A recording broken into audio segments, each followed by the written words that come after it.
And, we talked about how great the Pointers were and how great O.B. Clark was. But eventually we all started having kids and we kind of had to get out of the game and do our thing. Well, there was a guy named Jay Davis that got a hold of me back in it was right around the early 2000s.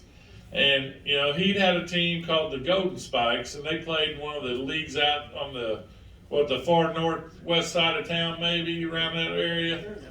And I said, well, Jay, man, if you're going to be a semi-pro team, you're going to have to go play Cape, you're going to have to play the Memphis Royals, you're going to have to play us. And, it takes a little commitment. And he said, man, we got the team that can do it. And before long, Jay's down in Memphis playing in the Pete Wade Memorial Tournament, beating the Homa Hogs and beating the Memphis Royals. Came and spanked up. And so we'd always beat you guys at your place, but you come over to our place and put it to us. And I never could figure that out because I had all my guys at my place. But, we ended up having about a 4 or 5 year span with the Golden Spikes until they finally got in the Montclair League. And they've been dominating that too. But I want to bring Carter Restwich up and the rest of the Golden Spikes. And he's going to talk about Jay Davis. Because those who don't know Jay Davis, Jay was one of those guys that played from March to November. And he was out in Arizona playing. And what was Jay, about 40 years old? And got killed in a car wreck going to a ball game. 39. And these guys have kept the Golden Spikes alive since then. So I'm going to get you something. Yeah, well, first I want to say thanks for you guys. My name's Carter Rethwich. You probably see me running around. I believe baseball saved my life. If it wasn't for sports, wasn't for baseball specifically, I was in a coma, hit by a drunk driver, and pulled a ventilator out of my own throat. And I thought later, years later, why did I do that? And that was because I played baseball. So thanks you guys for saving my life. So I reached out to Jay. I said, Jay, if you will run this team, I know these guys will come play for you. And he said, okay. And I'm like, ooh, all right, well, I better help him. So we ended up putting together an incredible organization. We got some great ball players. So we're going to start off right here. Made our little impromptu list. So we have somebody who's been with the team now. He's the new manager of the St. Louis Spikes. I wouldn't tell him until he got here. I don't think he figured it out or not. But give it up for Shane Lyday, who's just inducted this year.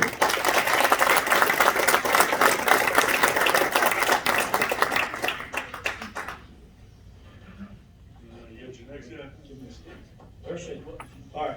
And another new guy, inductee this year, who was an instrumental player for the team. He joined us about 2006 and really helped take this team to another level. Give it for Mitch Thomas.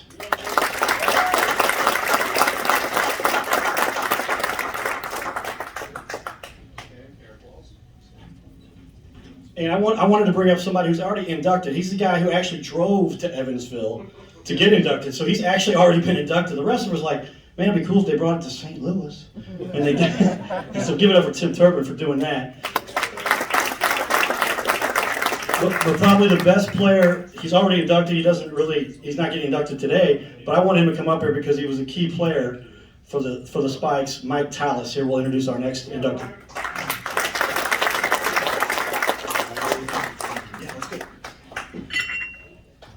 Yeah, I guess it was a few years ago. I went down to Evansville and saw what this was all about, and I was super honored and impressed with the field that Tim's got going on, and everybody's got their brick out there. It was a good chance for my kids to see. Well, they didn't get a chance to really see me. Well, I guess when they were running around, they really didn't see me. We're on the field playing. They're like, "Yeah, Dad hit a home run, whatever." But as they get a little bit older, they start to appreciate. Wow, my dad was all right. He was a good ball player. And then hopefully that just starts to feed into them. So I actually retired at that time, and then Montclair, I was honored to get into the Montclair Hall of Fame as well, and I walked out of there that day, and my wife said, I thought you'd be just a little bit more happy, and I was like, no, I am. I said, I'm sad because it's like a chapter of my life is closing, and I don't know if I want that to close. Would it be weird if I went back? And she's like, yeah, it'd probably be weird. So I hung it up for a couple years, and then this awesome COVID hit and struck everybody with the pandemic. And 2020, I know my wife and I were away, and she said, hey, I'll support you, but you got to get back to playing baseball. And I said, wow, that's awesome. 3 kids. And so now I'm actually back playing. God's blessed me with something. I'm back here playing with Rodney. Yep. So, next guy I want to call up here, he will be an eventual Montclair Hall of Famer, and he's been the heartbeat on the mound for the St. Louis Spikes for many, many years, Kit Crooks. 113 wins. 131. 31. I only know that because we looked at the stats. Yeah. The guy who in the cowboy hat that you all know, Carter, was one of the early members of the Spikes. A guy that other teams definitely, I think, hated playing against. He was that scrappy leadoff hitter who would crowd the plate and basically dare you to hit him constantly, which everybody was happy to do. But this is a guy, he just hit. He just hit. So, everybody, this is Carter Ruthwish.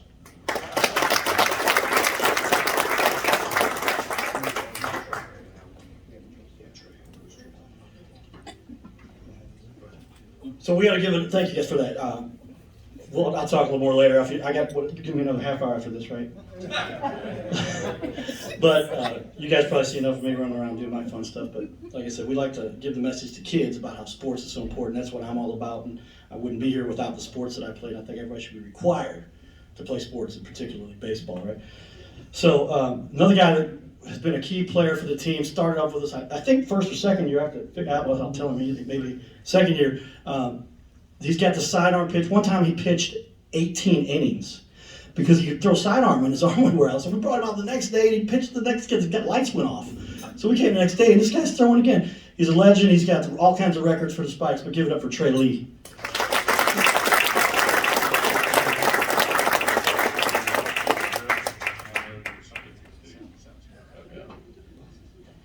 Yeah, so I just want to give a shout out to Jay Davis. I think it's safe to say without Jay, none of us would be up here on stage. I mean, he was the anchor for the Spikes, developed such an amazing organization and a competitive force for St. Louis baseball. And so we love him and we miss him so much. So with that, we have to do an official induction of the guy who, I'm going to start crying here. Come up here, Mike. Help me out, Mike. Guy who had a huge impact on my life. A lot of fun stuff. A lot of times we spent late night playing ball till 3 in the morning. No, we were done at baseball at 11, I think. But we had a great time hanging out, having a great time. And sometimes there was games and went late. But yeah, so this guy had a huge impact and did a lot for our community, for the team and everybody. And so I want to have everybody up here that would like to just say something really quick, but we'll give it for Jay Davis. I'll start off with Mike Tallis to talk about Jay. Yeah, Jay was one of those guys, he just spent high school, went on, good college career, got this started. He was a gamer, and he'd be sitting out, not, let me put all 9 guys in here, and I'm just going to sit on the sidelines, and and then all of a sudden he'd rein you a little bit when you come around, like, hey, you need to be more aggressive. You gotta start swinging at this guy. This guy's a fastball pitcher. You gotta go. And then he'd just be like, I'm putting myself in. He'd get up there and he'd hit a double. It'd be like every single time that this guy would right center, yeah. Pick up the bat, hit a double. He was a class act, and sometimes he had to treat us like he was our dad, even though he was only a few years older than us. Times where we're in Memphis and we're in a semi game, and we're doing in and outs. And we're acting inappropriately. He calls us off the field, and it's like, oh shit, here we go. You gotta run off the field, take your jerseys off. Jerseys are coming off. Gives us a little lashing. All right, put your jerseys back on. Let's go win the game. And that's just how he was. Yeah, you had nothing to do with that. But Jay not only was a great baseball player, a great manager. He was a great friend. He was at my wedding. We would meet every week at Lion's Choice, and we would talk about the strategies for the games coming up that week. That's just how intense he was. He didn't see it as semi-pro. He didn't see it as MSBL. He saw it as we have baseball play. We have a game to win. That's it. So it was unfortunate. God took him way too early, but he took him out in Arizona when we were on a bye. He was trying to do a little bonding time with some of the single guys after he just dropped his wife and family off at the airport. And just unfortunate, sometimes God just takes you way too early. But he's touched all of us, and I know none of us would be here if it wasn't for him. So thank you, Jay.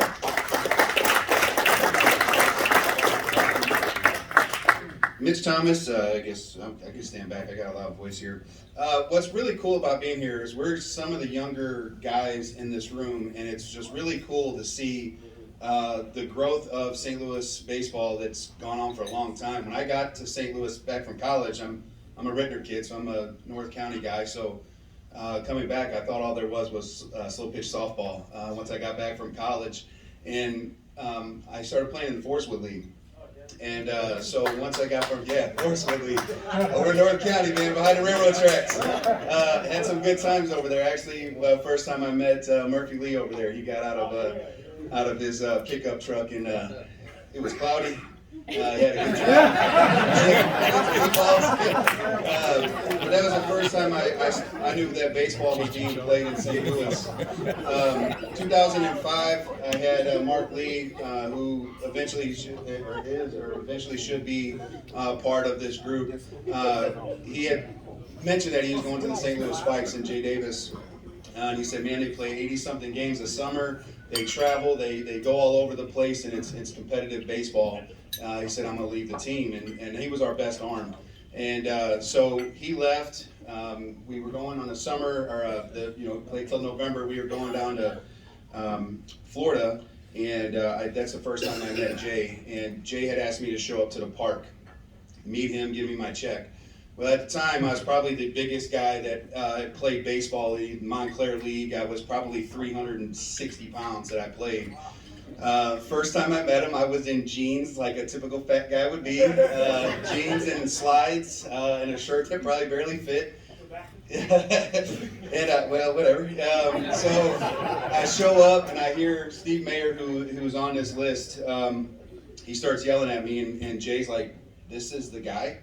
And that was my first impression of meeting Jay. Was he looked me up and down, eyeballed me, and said, "Okay, whatever."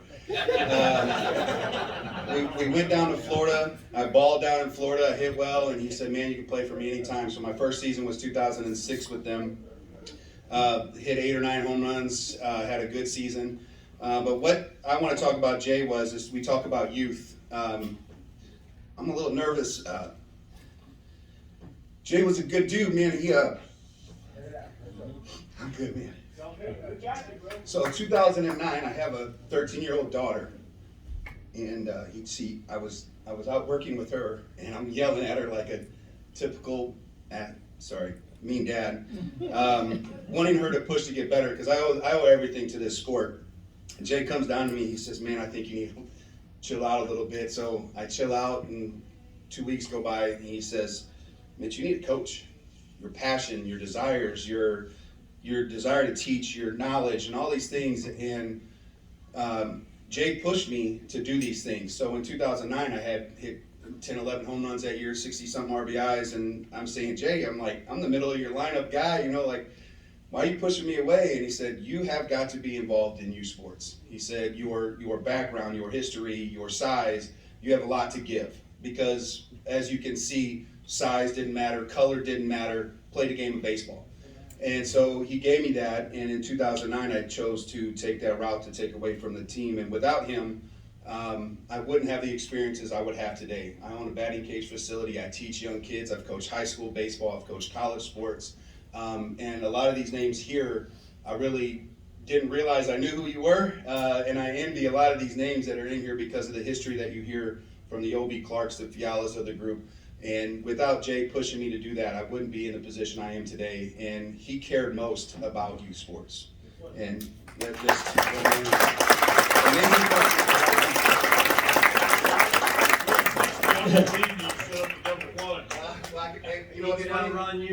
I actually had like double-digit steals every year. And I got to call the other guys up here. Mike and Scott, you got to come up here. Keith Wallace has run the team for a number of years too. So here's Keith. Yeah, so I met Jay, it was 2007, playing for the StL Spikes with Mitch. Mitch has me come out and he goes, "We're going to play against the St. Louis Spikes." I was like, "All right, cool, no big deal." Of course, Steve Mayer, who was on our ballot as well, I knew Steve from a long time ago, and I threw at his head the first pitch. Of course, Jay gets all mad at me and throws his hands up, and Mitch chimes in and goes, easy, easy, they know each other. Very next pitch, I threw over Steve's head again. Jay's sitting there, and he's like, okay, fine. 10 innings go by, and it's a tie game. The very next time I meet Jay, he's like, you can play for me anytime, just like Mitch did. He's like, you play, you compete, you just want to be here. We go down to Arizona, and we played some of the best baseball we've ever played. And then, like Mike said, we had a free night. Didn't end up so well for him. And the rest of us showed up the next day and tried to carry on. Didn't go so well, but I will never forget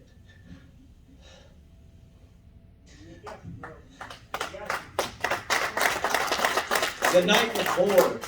We sat out in the house that we had rented, and he had asked me to take over this group of guys, his family, which to me was a big honor.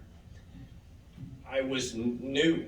Like, I was not anybody that had been around for a while. Shane, Kit, Dre, Mitch. And he asked me. And I was completely blown away. And his reasoning was he wanted to be able to spend more time with his son. Be there for his son and his family and take more time away from us. Which I understood.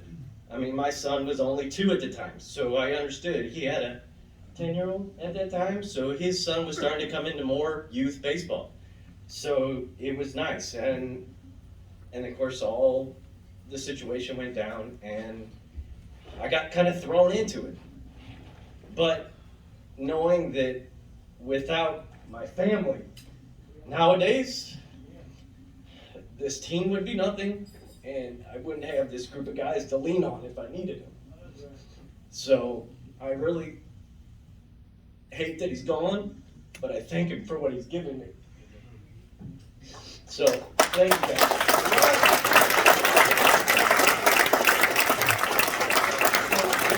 His son actually graduated from the Schmidt this past year, and he went to state high school baseball, and I believe he's at D2 school, Revis in Colorado, playing D2 ball.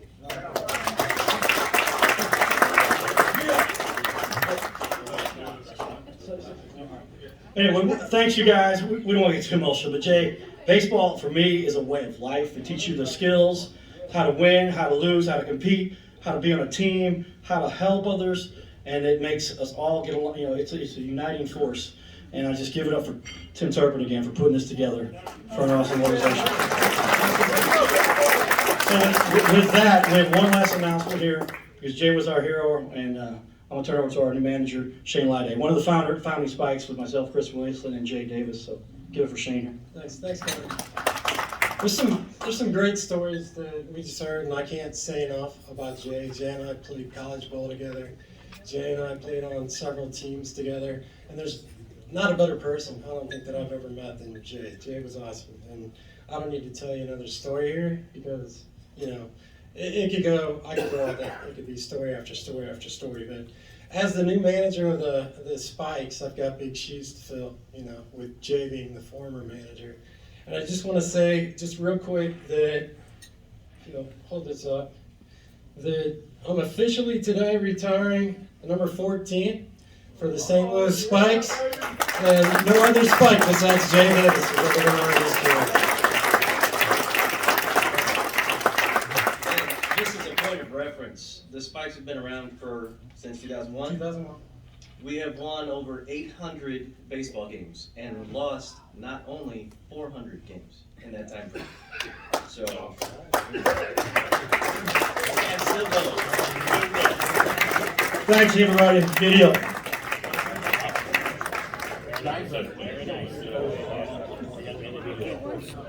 Okay, guys, we got one more story. Then we're gonna finish up with just, mingling. We might do a half pot. But they say a rock in the water creates a ripple. And back in fall of 1987, I was at the University of Southern Indiana, and the coach, or fall of '86, the coach called me in. He said, "Man, you're wasting your time. You need to go play adult t-ball." I was like, "Really?" My dad said I had to go here before he let me go anywhere else. And I took a little trip up to Wabash Valley Junior College. Now, granted, I hit $180 my senior year of high school. I was Rudy, 5'10", 180, no athletic ability. This man gave me a chance. 2 years later, I started 45 games on a team that finished third in the nation. Signed with Murray State. Didn't work out so well. I had played semi-pro ball that summer. Came back, and that's when the Evansville Outlaws were born. Because of this one guy who I buried yesterday, giving me a chance to play baseball. The Outlaws, all those bricks, all these Hall of Fames, all you fine people I would have never met. And Coach he couldn't tell you how to hit, he couldn't tell you how to field. He had two great attributes. He was a great third base coach, and he was a massive recruiter. He could have talked valedictorians into going to Vietnam. You'll get a gun, green uniform, be right on the front line. And Coach liked to eat. I remember we played at John A. Logan one day, and we got $5 meal money. And we had to go eat at Dairy Queen. And, we spent $3.50.